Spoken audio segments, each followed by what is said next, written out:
Okay, so here we are. And so blessings today on this 19th day of the 6th lunar month. And happy birthday to anybody who it's also happy birthday to. I'm Li-Lan Weiss, and I guess the only thing I like to say for now is we'll be kind of sharing about us throughout anyways, is I'm moving by the, what do you call it, like the seat of my pants? Why? I got a pick the card, a tarot card like 2 days ago, and I'm like, yeah, I'm taking it one day at a time. It's all available, so that's the flow today, and I'm sure everything will come through. So. I'm Arthur Link Freeman, and yeah, I guess we'll talk about ourselves throughout this experience that we are creating in the moment of the moment. I'm really excited because it's 2 years to the day or to the week that I was on the island of Guan Yin in China. So this is a nice way to mark the occasion this year. So no script. You're in for a treat. So, let's see. Do you want to go first? No. Start? Okay. The story should start. We should start with the story of Guan Yin. Okay. Well, so A had a question. I'm glad you can hear us. Goddess of Mercy, correct? Yes. And I'd like to share with you. So, for those that it's new to, there's a lot of various incarnations of Guan Yin, and they'll have different names. And I remember when I was a teenager and I asked my father about Guan Yin, and he said actually it was a man that was reincarnated several times, sometimes a man, sometimes a woman.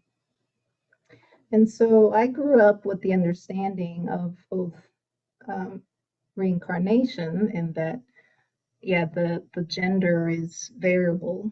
And so the question of the goddess part is it's a great question. That is, I think, a term that's used, but I want to reiterate as even a figure that even if you see Guan Yin, some of the depictions could be male or female.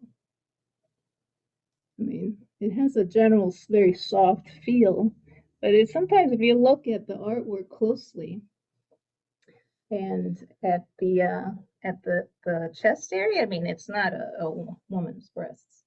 If you look closely, so I wanted to make that known. So as far as the word goddess, I'd probably these days just say Guan Yin, the Bodhisattva of compassion, mercy. So Bodhisattva is a Pali word that means a person who is chosen to reincarnate instead of going to nirvana, which is somewhat synonymous to heaven, possibly in the Christian tradition.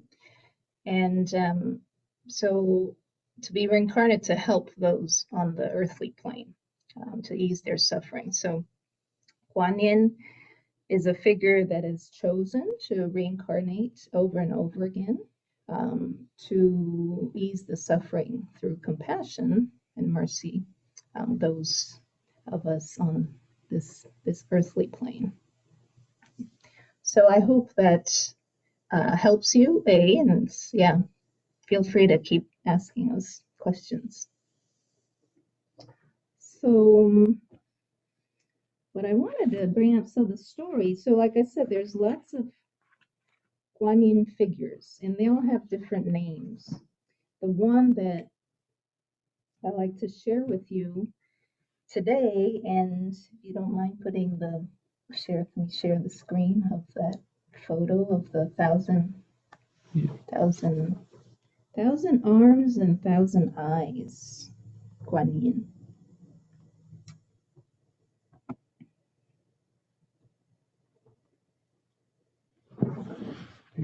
So this is the 1,000 arms and 1,000 eyes, Guan Yin.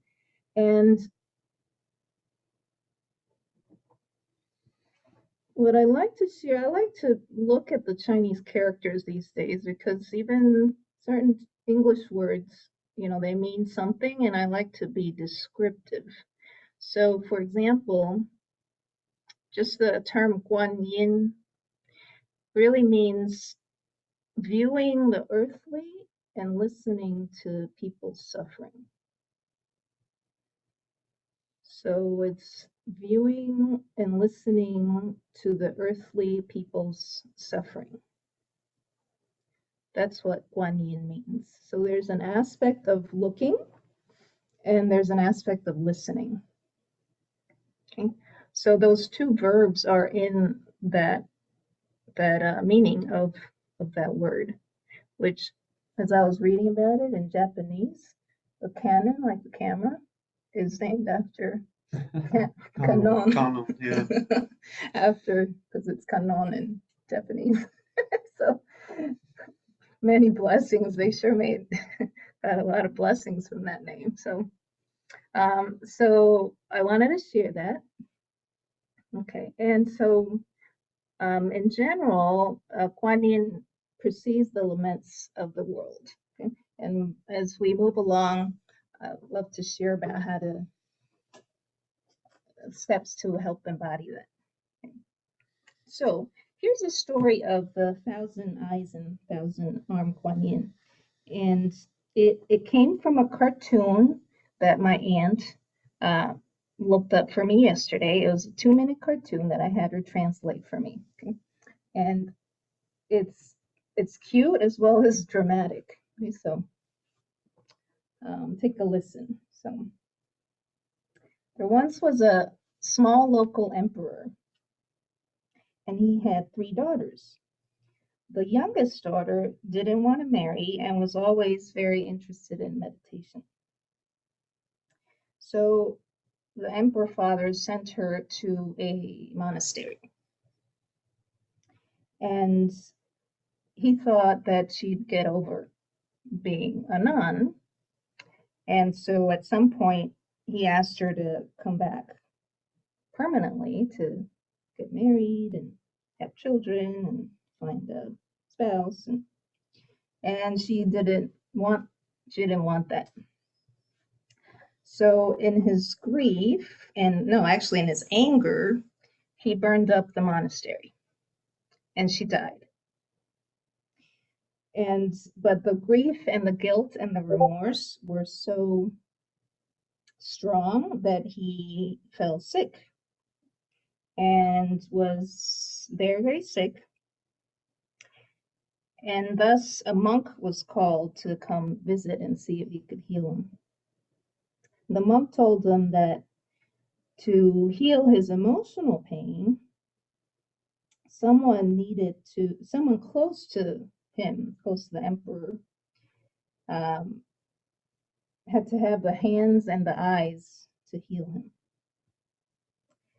Now, the emperor didn't want to ask his other 2 daughters to help him, so thus he was about to die. And upon his deathbed, someone actually brought him a hand and an eye, like literally. So that's when he realized that his 3rd daughter had died, and that this was her hand and her one eye. And with that realization, that's when he saw a sudden bright light, and he saw the 1,000 arm and 1,000 eye Guan Yin.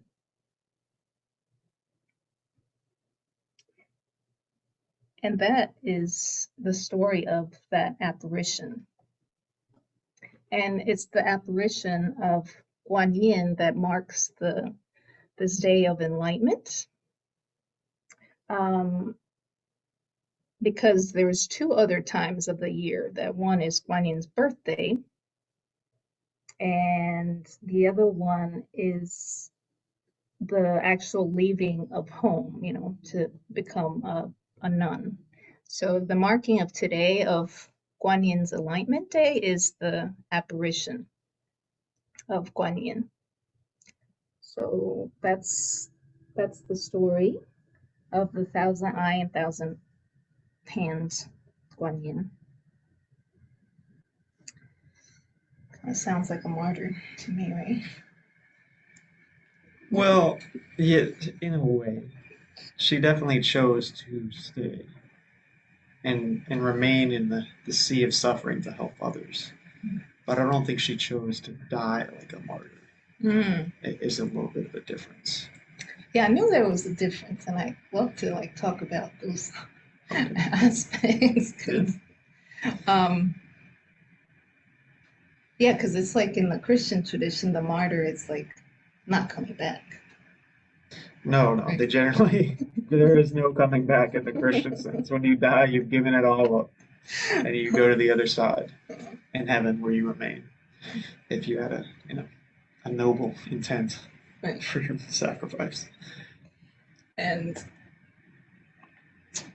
so that return aspect, the message of return, was one of the things that came to me this morning, early morning, like at 5 o'clock. I was doing Qigong with the moon, and that message, return, you know, Guan Yin returns over and over again. I think the message is, how can we keep returning to our compassion? So I'll leave it at that point for now. As we, segue into what's next. We could break things up. We could do a fun, interactive exercise. I brought Guan Yin's deck, her oracle deck. I've been using these cards for years. They are by Alaina Fairchild. That's the same one as the wild Guan Yin deck. Same as the wild. Oh. And this one is called just the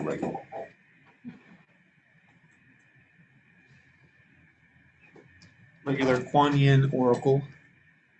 Let's give credit to the author and their amazing photos.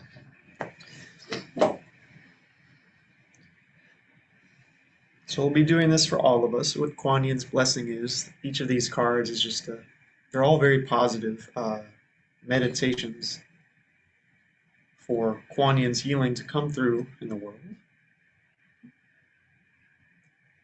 And it was sitting in the altar receiving her blessing. And now let you do the honors and choose for everyone. Choose for everyone. Okay. And choose for all of us. Okay. And we'll read it together, because there's nice exercises that go with each one, and a prayer at the end as well.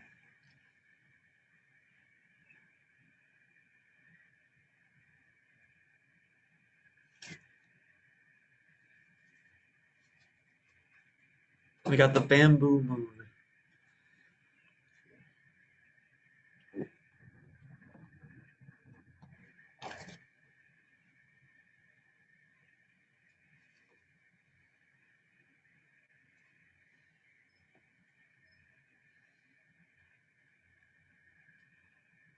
Oh, it was number 4. It's number 1. We got the first card in the whole deck. We got to start from the beginning. How about that? All right. Now, this is Alaina Fairchild's interpretation of the Guan Yin teachings. Did you know that there are no mistakes in the universe, and all events, circumstances, relationships, and situations are unfolding in perfection with the timing and intelligence of the divine plan? Any apparent delay is in your favor. If something is happening for you right now, then that is perfect too. Divine timing is perfection. It is safe to trust this now. We might be wondering if anything is ever going to come together for us, or if it is to be happening quickly now, if we are even ready for it. The answer is yes. Divine timing is always at play, whether we are letting go or trying to force something.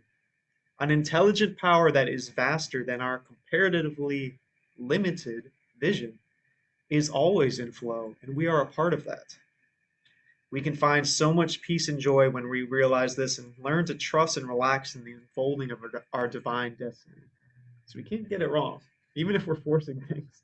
The universe is smarter. It's 10 steps ahead, at least. Chinese bamboo helps us learn this wisdom of divine timing. For about 5 years of its early life, not much appears to be going on, as the small roots attempt to ground themselves. Yet when they are ready, those roots are exceptionally strong, and the plant suddenly grows like wildfire. There was much more going on in preparation for powerful growth than what appeared to be at the humble beginnings of the bamboo plant. So it can be with divine timing. There are periods when not much appears to be going on at all, and we can begin to expect that this will always be the case. Yet this inner preparation time allows for swift development and growth when we are ready. When the time for patient and thorough preparation is over, our growth can happen very quickly, and we might then be concerned that it is all too fast, and we cannot keep up with it. But of course, we shall keep up with it because the inner preparation has allowed us to develop a good foundation of spiritual strength. Just like the cycles of the moon, from hidden light to full splendor of solar reflection, only to shift again, your unfoldment is just a matter of timing. You are being encouraged to trust in divine timing and know that all is well in your world. Rejoice. Your dreams and divine destiny are manifesting right now, whether it is obvious or not, and all will continue to unfold according to your highest good. Be at peace, beloved. You are not forgotten, nor are your gifts being over or underestimated. All is well in the divine plan, unfolding of which you are a part. Now, this next part is the healing that we can do. It's a nice visualization. So with your eyes closed, imagine that you are sitting amongst a lush green forest of bamboo, abundant, cool, and serene. Overhead, the moon rises, and you notice that it has grown full. Soft light, serenity, and peace abounds. You become aware of vast fields of bamboo, golden in the moonlight. The bamboo moves peacefully with the breeze. Feel the peace and recognition in your heart. You don't need to do anything other than just feel it.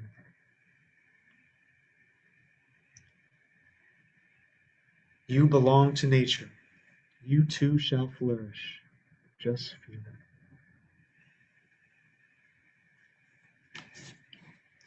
Now please, in your heart, recite this prayer, if you would like, to Guan Yin. Guan Yin, you surrender into the perfection of divine timing. Like the bamboo shoots preparing for fast growth, and the beautiful moon growing full. Sometimes change is not so obvious, and yet growth is happening. Please help us realize all is in accordance with the perfect timing in our own lives, in all of our plans, projects, and desires now. Fill our hearts with your love and peace, beloved Goddess. Let the wisdom of the bamboo moon penetrate our souls. Om Mani Padme Hum.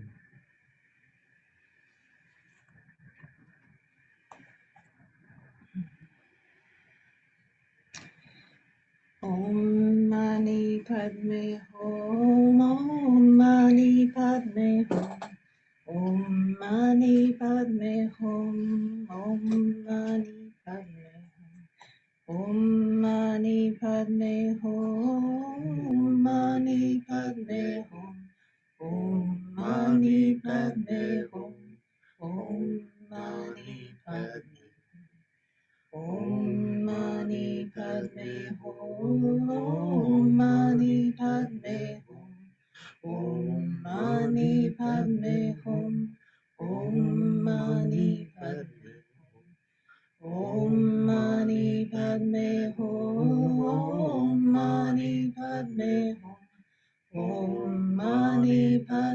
Hum. Om Mani Padme Hum. Om Mani Padme Hum. Om Mani Padme Hum. Om Mani Padme Hum.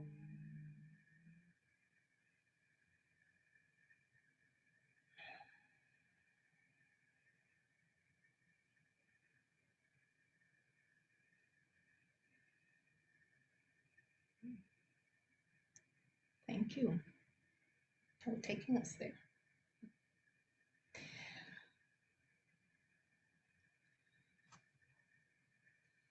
Kind of forgot what Om Mani Padme Hum is. Do you remember?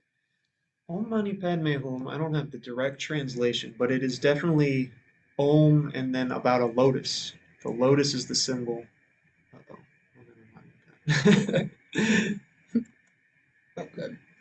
No Facebook Live. Oh, well. Energy wasn't there for it. That's right. Not the perfect time. We'll continue on Zoom with our close-knit circle. This is perfectly good. Okay. Sorry to interrupt. But it's the lotus mantra. That's how I think of it. And what I appreciate about it is that it's probably the most spoken mantra in the world. So, like worldwide, it is empowered by everyone saying this mantra, you know. So the protection, the compassion, the mercy, all that it brings, and the connection to Guan Yin is empowered by its worldwide presence. So it's the simplest one. If you need a mantra to just center yourself, or I find myself singing it spontaneously when I need some self-compassion and having Kuan Yin channel that through me. So it's a really powerful one. And that melody particularly is beautiful. I think I first heard it when I started my acupuncture practice in 2005. Someone gifted me like a recorded version of that on CD, and you can find it on YouTube, I'm sure, right? Yeah. That song has a really special meaning for me in the context of there was a trek in Nepal that I did in 2011, and there was a point on it was a 3-week trek, and we went from about 500 feet to a little over 16,000 feet. And there was a Tibetan village at about 12,000 feet where we stayed 2 days to acclimate to the higher altitude. And it was a village that was all made of rocks, local rocks, like the walls and the houses were all the local rocks, and so it just blended into this massive valley. It was a valley between the mountains where we were actually going to hike up the pass. The Manaslu was visible on the left, and that was at about like the Manaslu peak is like 20,000, so you could see that peak on the left, and then on the right was another, maybe it was like 15,000 mountain range. So this is in that valley that we stayed for two nights. And as we were leaving the second day, and I was walking out, I just started bawling. Like it felt like I was leaving a home, like I had been there before, and that I was leaving. And it was that time it felt like grief, but it was also like a resonance of like I've been here before, and I've come back again. I've come back, and so I kept chanting Om Mani Padme Hum over and over again for like half an hour as I walked, and like between the cold, it was so cold, like your snot just like can't help but flow, and then it was just like just flowing out. And my favorite brother on the trek, who is Mingma, he didn't speak much English, but he had a way of connecting through his eyes that he was taking in who you were. And so he did that with a lot of people, but I just felt a particular connection with him. And so he walked next to me the whole time out as I was chanting this Om Mani Padme Hum. And I think through all the Tibetan villages there'd be the prayer walls outside. I think it was before and after the village. So there were about walls that was just like 4 feet high. And I think every person who walked by might put like a rock on this prayer wall. So it was this line of prayers that you were really entering the village. And then as you exited, it was this wall of prayers. And I just remember that it was just this beautiful feeling of connection, like for me at the time. And so that was a very powerful experience for me with Guan Yin and that mantra.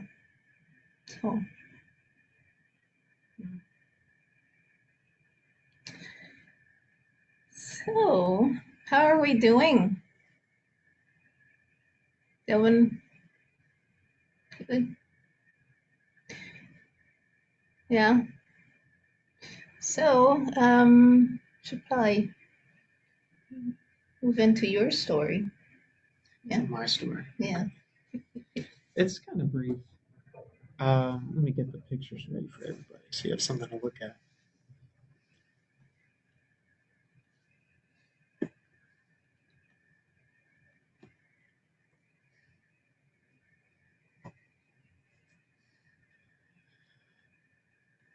So 2 years ago, I got the amazing opportunity to stay at a monastery in China, and we didn't know which monastery it was going to be because they were cracking down pretty hard on Westerners coming specifically to learn religion. So we had a Zen monk that sponsored the whole thing, who was pretty crafty about saying, "Oh, they're learning Chinese culture. They're not studying Buddhism.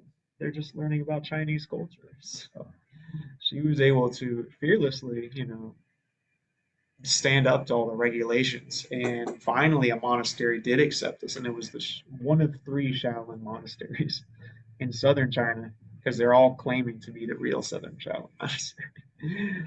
Um, so I got to see what it was like to live as a monk and really experience the Buddhist lifestyle, the monastic lifestyle.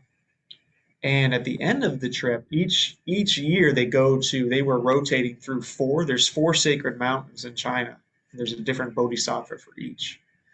And this year, the year that I went, was actually the year that we were going to Guan Yin's mountain, which is Mount Putuo. It's southeast off of Shanghai. It's this beautiful island. This is her statue at like the top of it.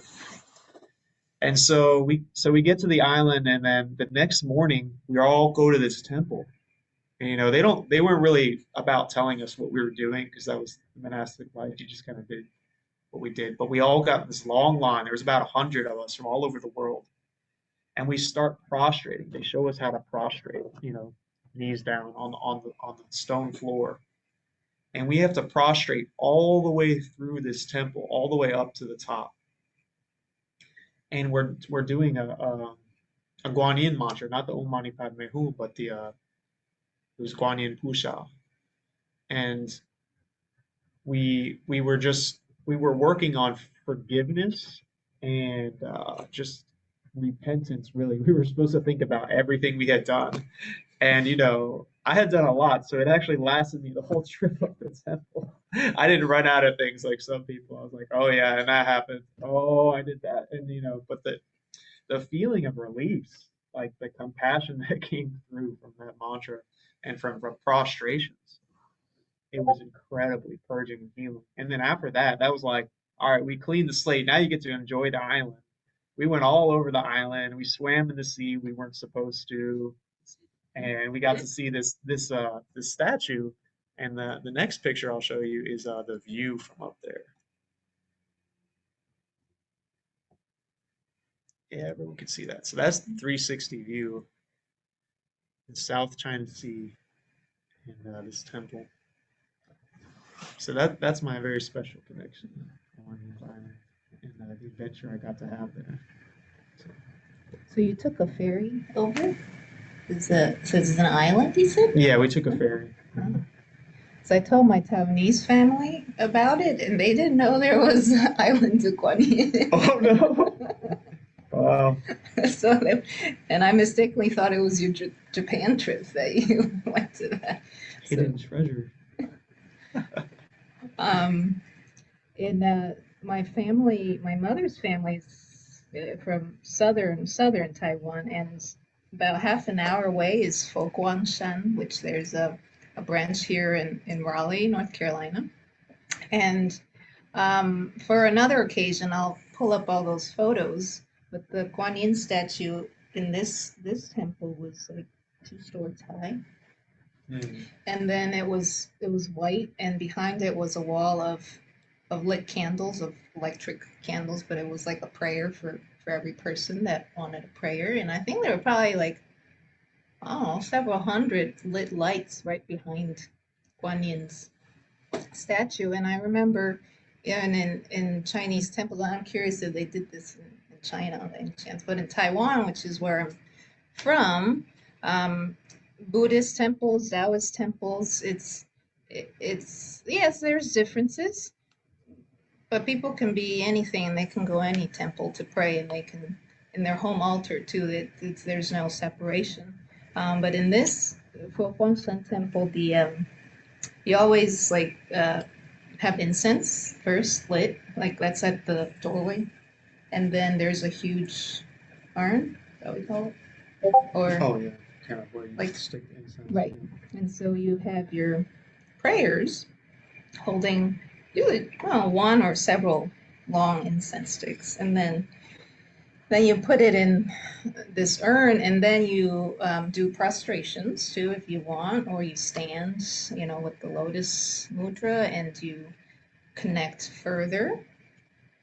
And that trip, that was about 4 years ago that we went with my family, and I couldn't really tell if because of the cleansing that I was doing on that trip, like physically and energetically, and so it's like as I was standing in front of Guan Yin, like I was just being pulled back and forth, like the way Jewish people pray. Like I just couldn't help but like be literally moved back and forth.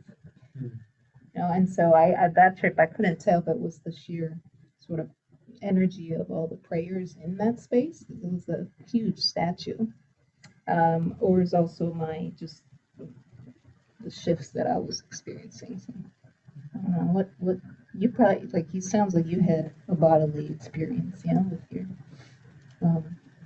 with your Guan Yin connection, the temple.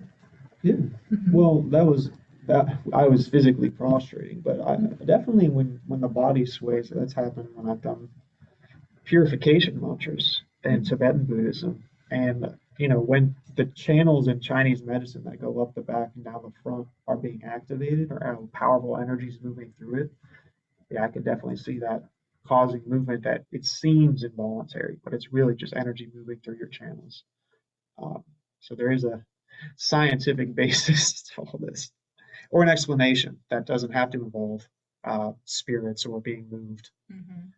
Yeah, it didn't feel unsafe or anything. Mm-hmm. But I guess what I wanted to highlight is that speaking of so definitely when there's no such thing as a Chinese Buddhist temple, like the temples have kind of merged and meshed everything.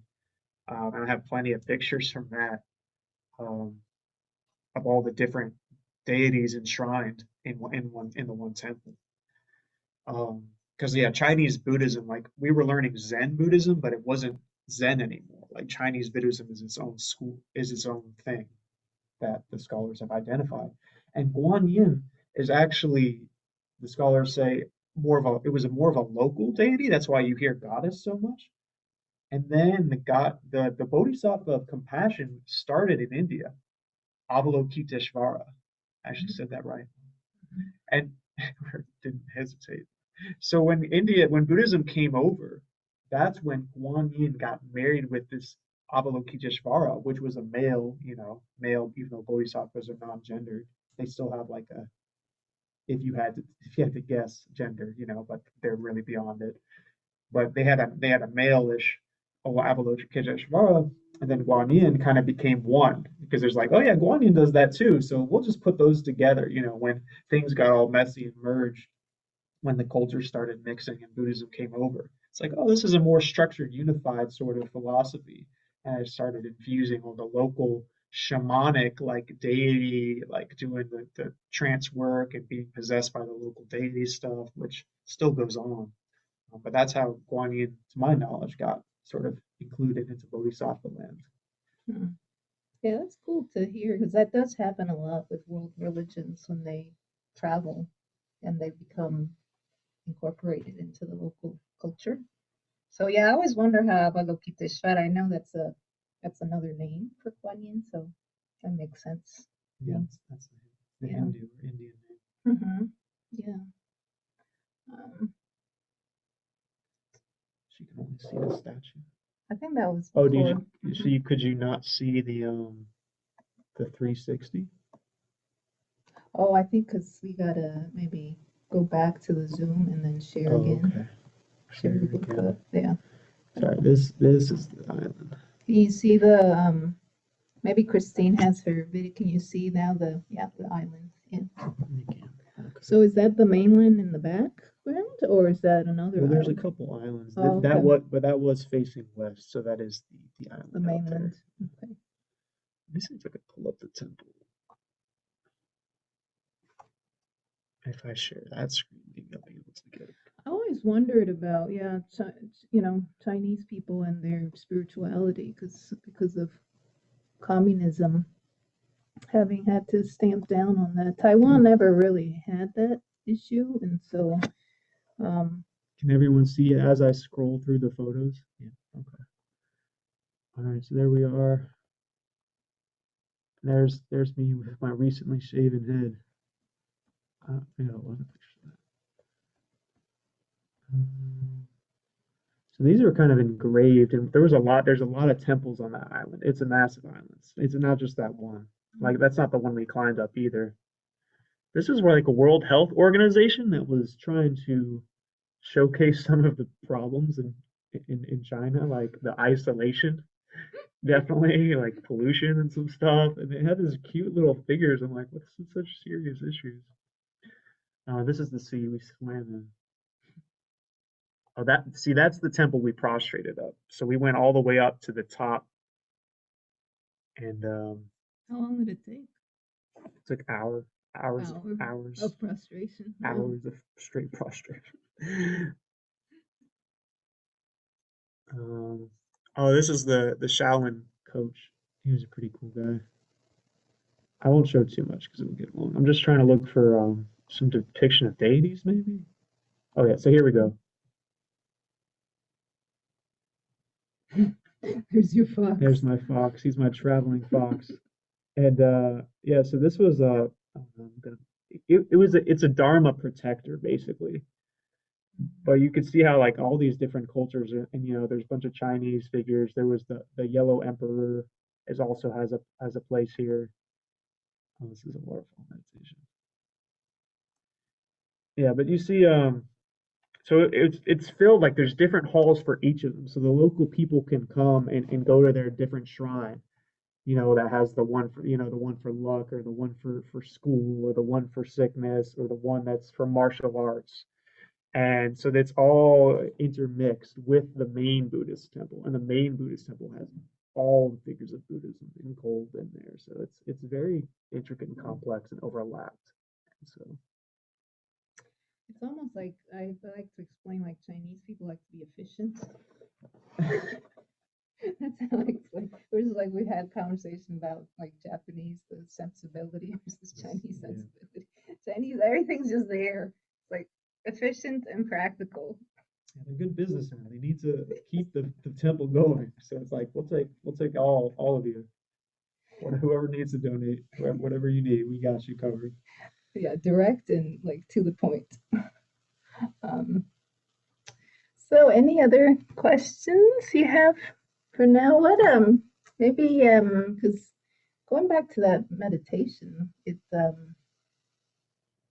What kind of stood out for you from the Alaina Fairchild's meditation 19th? I mean, I like that it's the first card, and it's like it reminds me of the Zen-like approach to life. If you relax and let go, you're there. All the other stuff is like just all this gravy and complications and nuances and things. But if you simply relax and be, you are natural. You are a part of nature. Let your life unfold.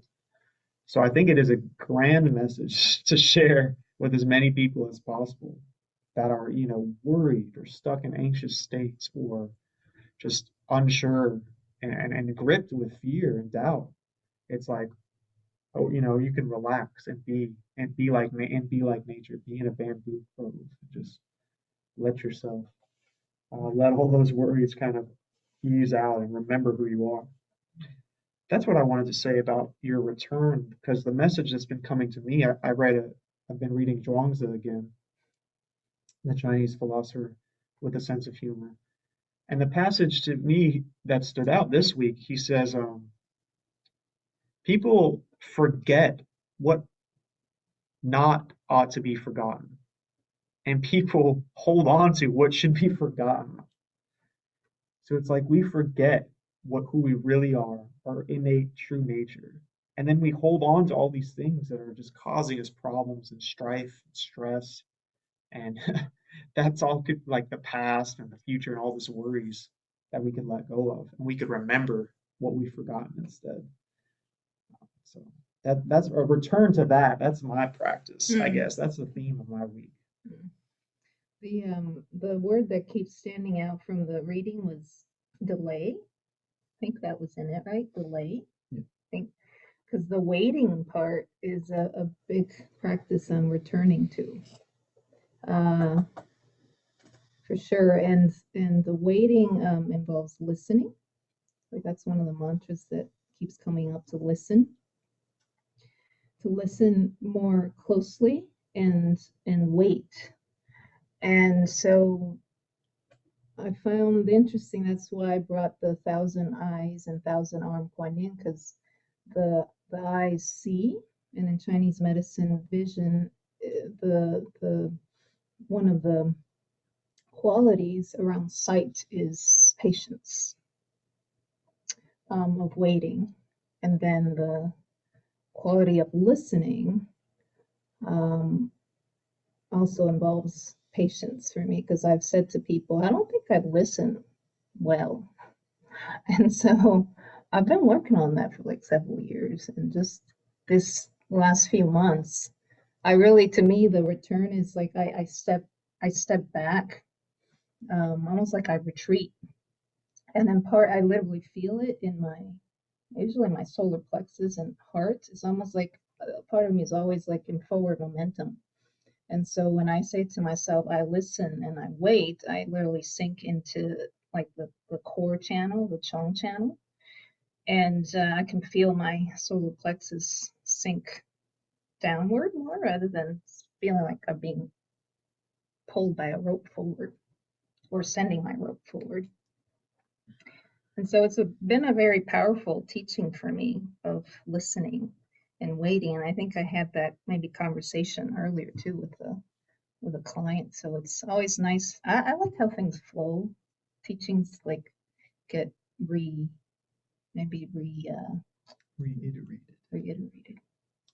Right. Yeah. Don't worry, you're gonna get it again if you have missed it. It's okay to get it over and over again, right? Until we get it.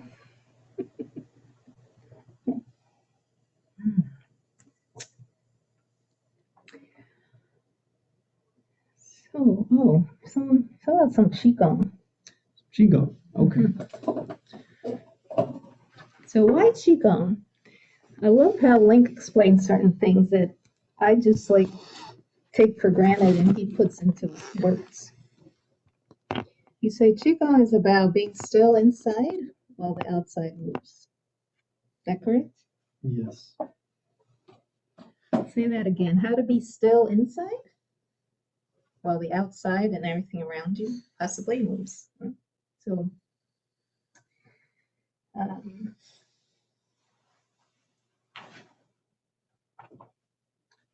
So, I thought we would do Rising Lotus Medical Qigong in honor of Guan Yin. So, Rising Lotus, the important part of it, if you don't do anything else, if you can't follow my movements, don't worry about it. If you do only this, you will get 95% of the benefits. That sounds, it's a made up number, but it's probably true. And it's the rising wave, rising lotus, rising wave. And it's the spinal wave. So I'm sinking down. My feet are about shoulder width apart. You can't see, but just have them kind of relaxed and, have all four corners of your foot kind of anchored into the ground. And you sink back into your heels. And then I'll try to get a little bit towards the hips. follow along, yeah. And then you send your hips forward like that, and that creates a wave that travels up the back. So you're sinking down, and then the wave comes up. Oh, I'm doing it really slow and exaggerated. You're going to do it more subtle and gentle as you get the motion right. But the wave comes up, and then you just relax down the front. You don't have to force the front part of the wave. You're just letting it come down. So send the wave up. Okay. So yeah, get really comfortable with that. All right. Now we're going to add in the hands.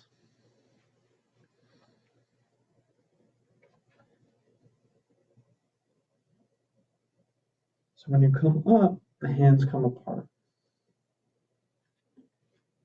Inhaling down, sinking down, exhaling up.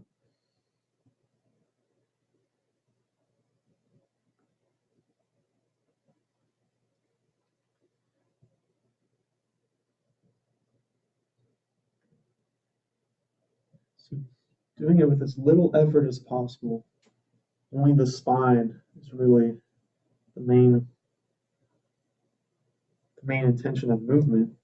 The hands kind of just float open because the wave has come up.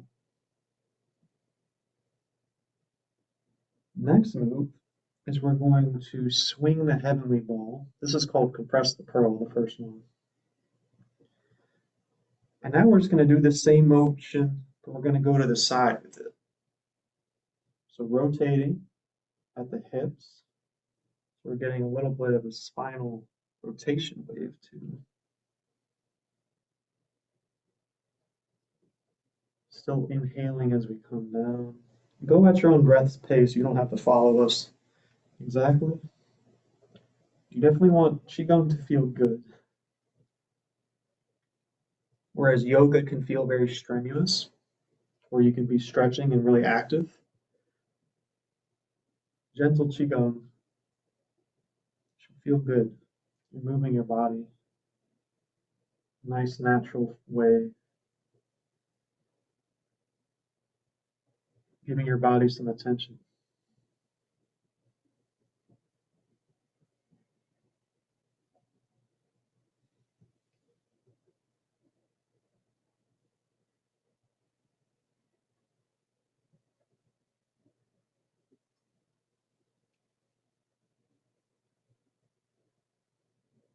All right, on the next one, swing out, but then reach back. So inhaling, stretch. This one is a gentle stretch. Then exhale, you're swimming. Then you got a ball of chi here in front of you. Roll the ball forward. Inhale back.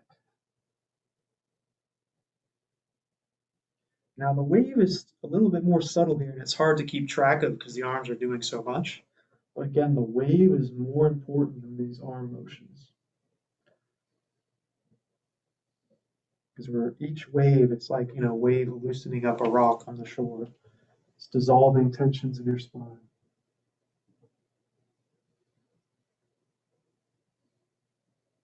I got the ball. Oh,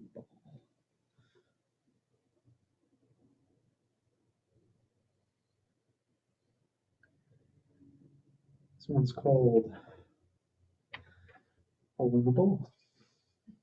Maybe.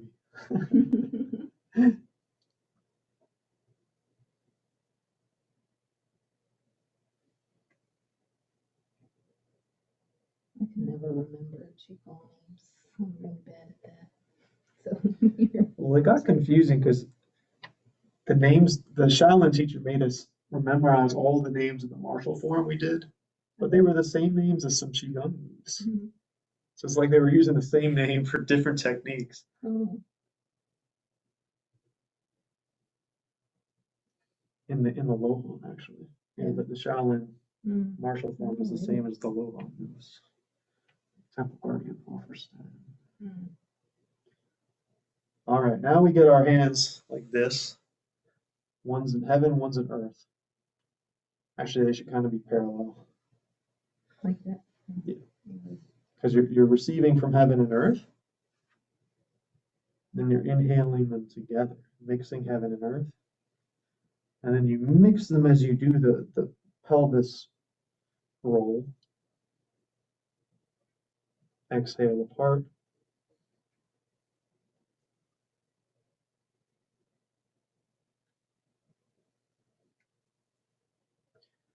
This is a really powerful standalone move. And a lot of Taoist alchemical traditions are based solely on mixing heaven and earth chi.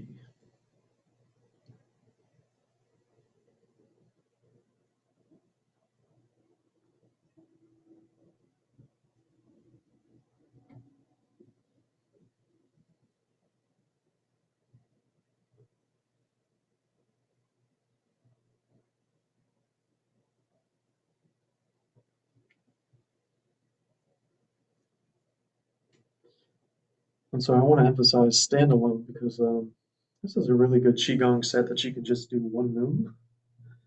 Get your spine loosened up after you've been driving, after you've been sitting at a desk.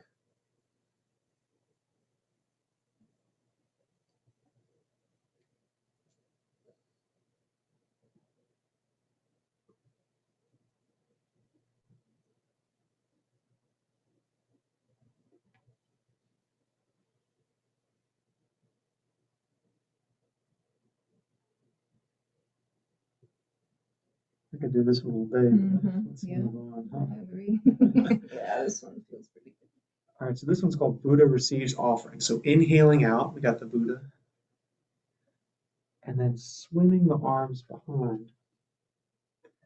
You're going to pull energy through our lower dantian right here in the pelvis as we exhale.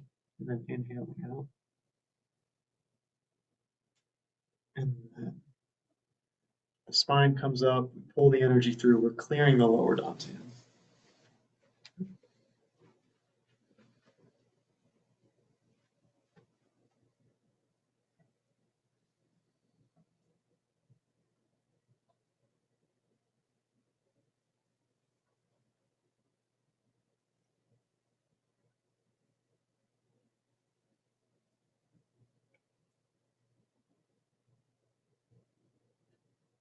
This is a really good one to reset and remember to do the spinal wave because you're really sinking down.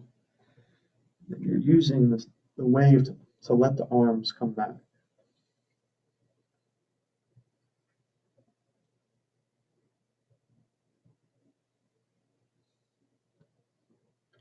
Pulling that fresh chi, harmonizing your lower dantian with nature.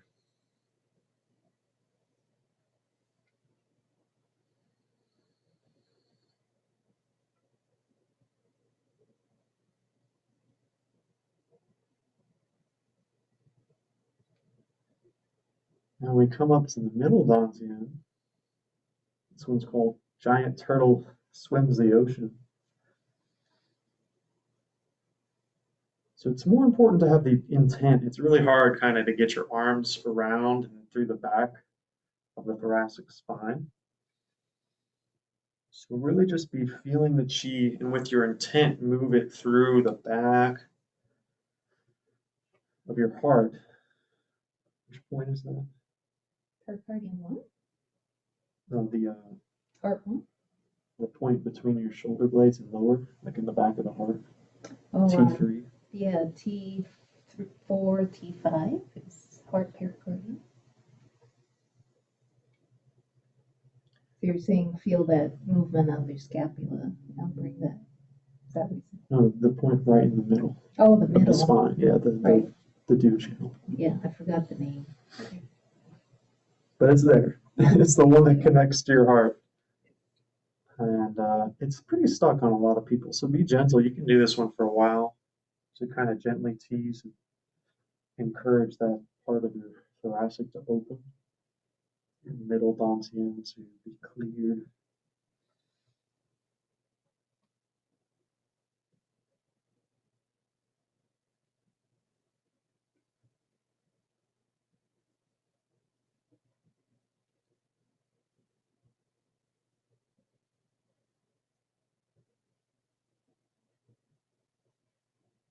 And we finally got there to the rising lotus.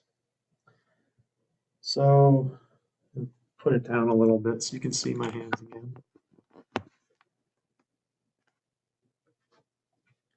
So we come with our fingers together. And then as we roll up the wave, our hands follow the wave, prayer position, then up over the head, float to the side. So if you've ever seen magnets and the iron filings, you know how they form this ring? That's actually how our energy body looks. So we're kind of tracing that when we come up and down. And we're coming up through the middle, our magnet, the Chong Mai that she talked about, the central channel. We're coming up that central channel, rising lotus.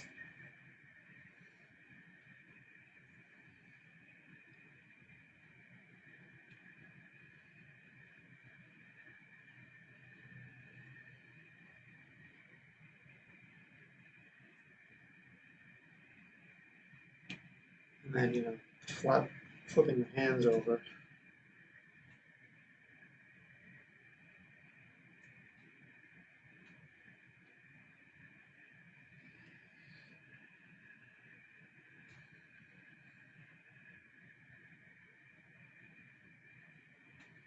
All of the different lotuses have a different meaning. I like the pink lotus. I believe that one's most associated with Guan Yin because it's the lotus that symbolizes the innate purity of the soul. So if you think about it, it's easy to have compassion and mercy for someone if you look at their innate soul, no matter what they've done in this lifetime. If you see them in that light or that perspective, you will have compassion. And that's how Guan Yin sees us all. So.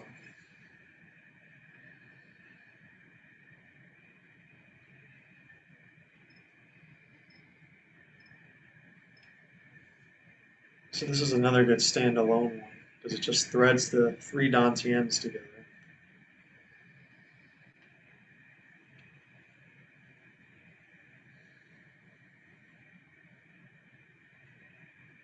All right, now we're going to work with the 5 lights. So we're going to exhale out, and we're going to visualize blue-black light for water energy. And we're going to inhale that through our bladder, our lower pelvis, sex organs. Exhale out. Inhale blue-black light, cleansing, purifying, strengthening those organs, working with our water organs, giving some love to our adrenal glands. All right, let's inhale in, and then exhale and stay, and let's just have another inhale.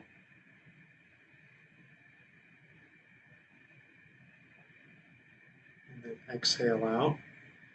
Now we're going to grab water grows into wood. We're going to go grab green light, and we're pulling it through the right side of our body, shining it through our liver and gallbladder,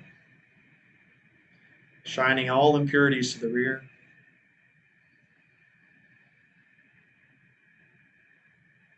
Vibrant green, bamboo green light.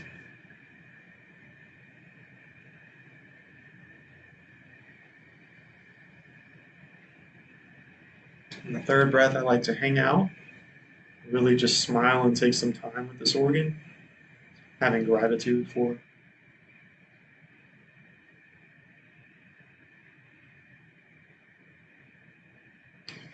Now wood becomes fire. Let's reach out for some vibrant red light.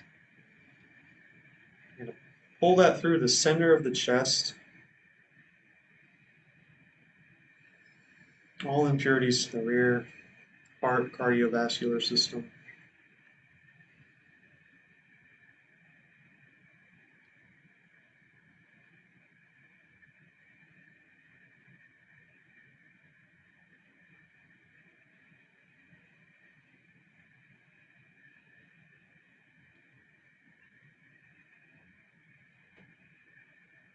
Hanging out for a breath or two.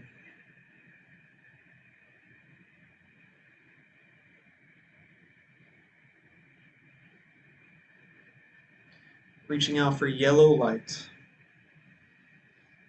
Bring earth energy, yellow light, cleansing through the left side, stomach, spleen. All impurities to the rear.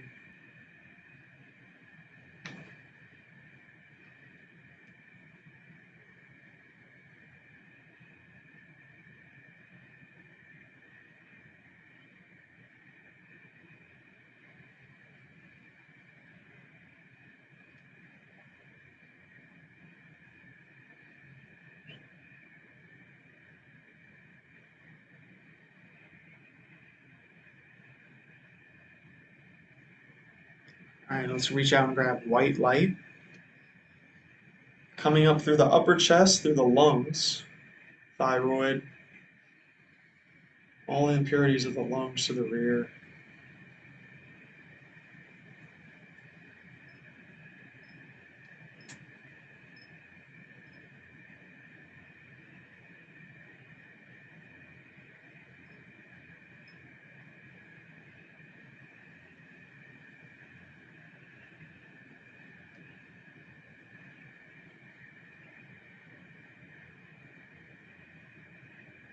An extra breath for our lungs.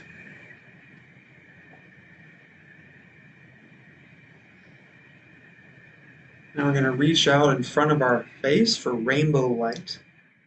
Let's pull that rainbow light through our eyes, nose, all our five senses, cleansing our mind, brain.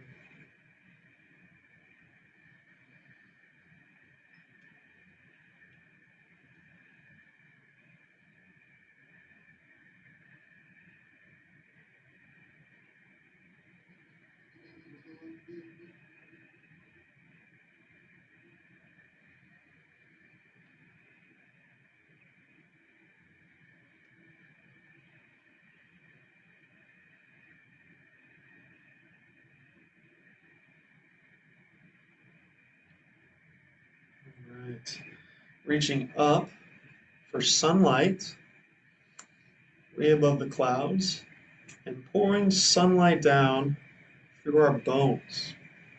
Feel all of your bones, your skull, your vertebrae, strengthening your bones with sunlight. All your awareness into your bone system, skeletal system, all the way down through your toes. Reach up.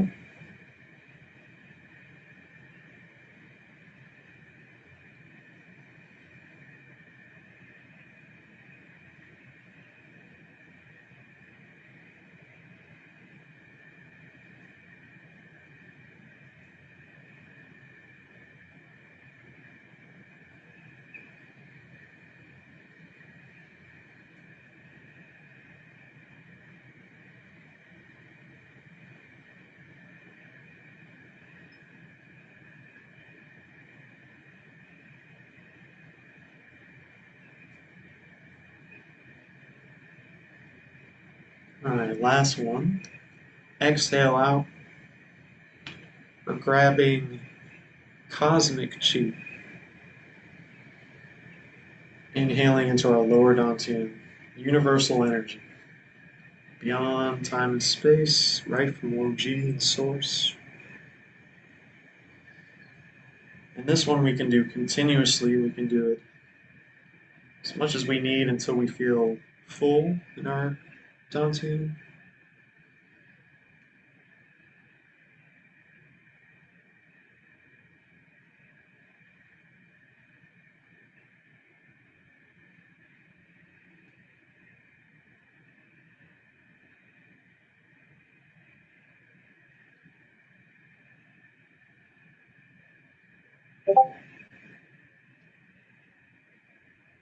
All right. Now let's just return to the first exercise just briefly and see how your spine feels. Has it been loosened up by all those waves? It's kind of like a before and after test. I know I feel a bit smoother in my motions now.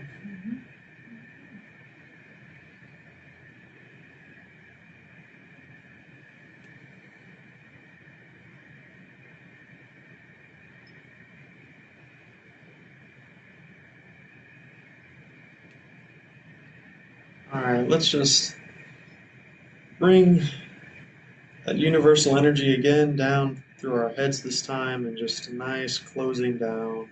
Scan through your body, settling the chi. All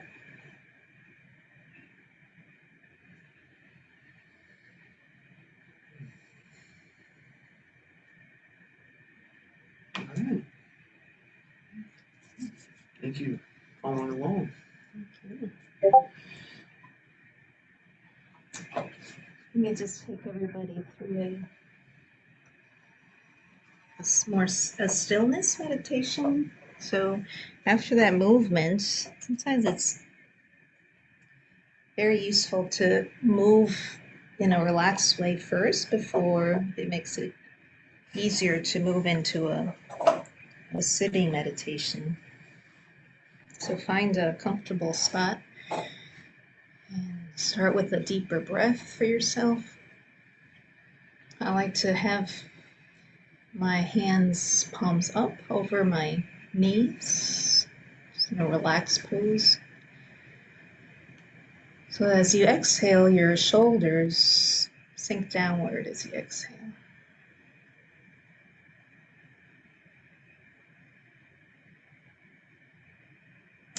And also as you tune into your exhale, you're feeling that breath actually sink from your throat, down your sternum, deeper into your upper abdomen, connecting to the dantian, the lower abdomen.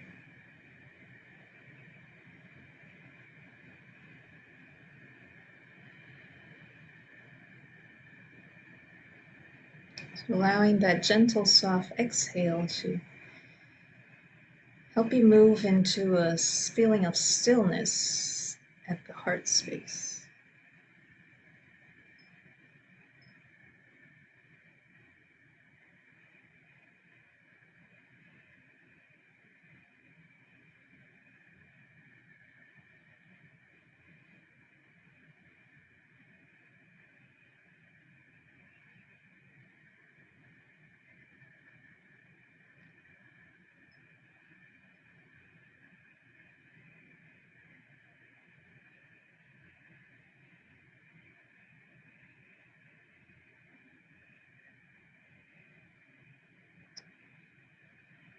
And in this more relaxed, calmer state,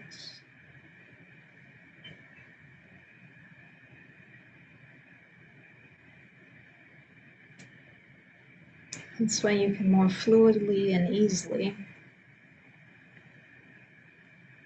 bring in the feeling of compassion, loving kindness to oneself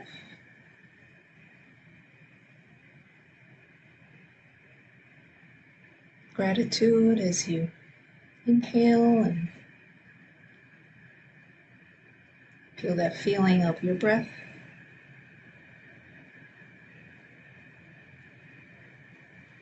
Connect down to your sits bones and your feet.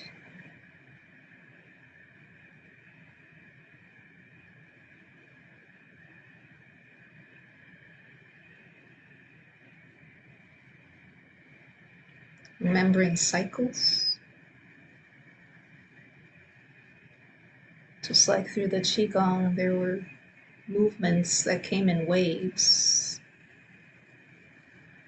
And the beautiful metaphors and visuals of the different Qigong names.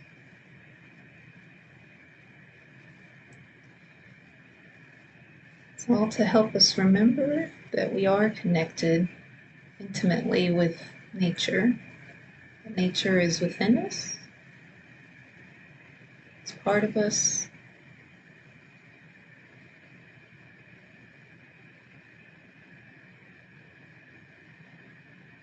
That compassion is an innate natural state to return to.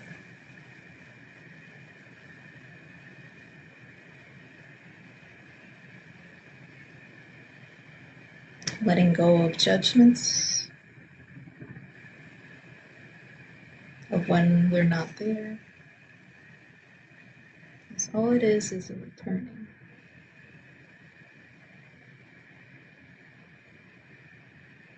It's a coming home.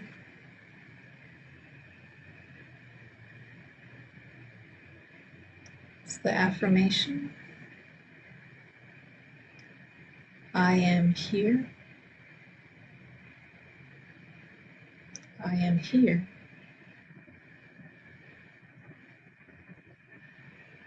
I am here.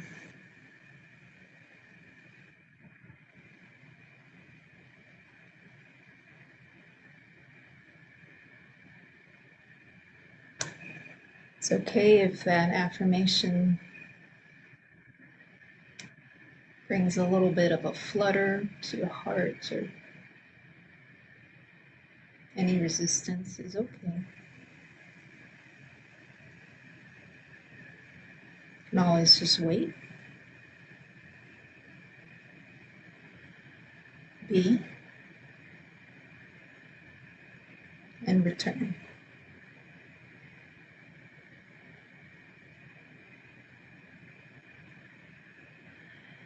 And at your own pace, you can open your eyes if they've been closed.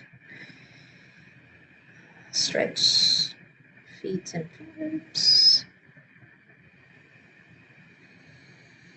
Get some water.